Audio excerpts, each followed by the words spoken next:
In today's video, I'm going to teach you how to vote in a Confluence page poll. By the end, you'll be comfortable finding a poll on a Confluence page, casting your vote, and checking the results if they're visible to you. Start by opening the Confluence page where voting is available. This could be a team announcement, a project planning page, or any space page that includes a poll. You'll know you're in the right place when the page mentions a decision, a survey, or invites input on a topic.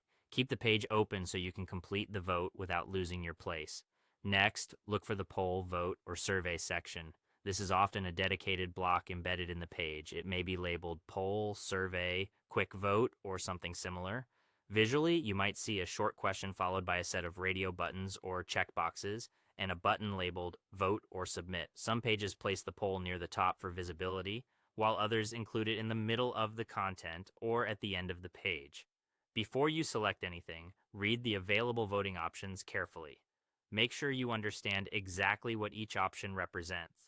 Look for any notes indicating whether you can select only one option or multiple options, and check for any brief descriptions that clarify the choices. If there's a short prompt or context above the options, read it so your vote reflects what the page owner is asking. Now choose the option you want to vote for. If it's a single choice poll, you'll typically see round radio buttons. For multiple choice polls, you'll see square checkboxes. Make your selection confidently, since some polls won't let you change your vote after submission. When you're ready, click the Vote, Submit, or similarly labeled Voting button. This records your choice. You may see a brief spinner or confirmation message depending on the setup of the page. After submitting, check if the vote count updates. In many polls, the counts and percentages refresh immediately to reflect your contribution.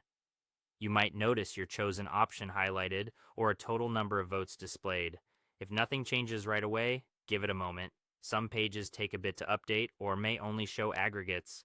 Finally, review the results if the page allows users to see them. You might see a simple list of options with counts, a bar chart, or percentage breakdowns. Some polls keep results hidden until a later time, so what you can view depends on the page configuration. That's it. You've successfully participated in a Confluence poll.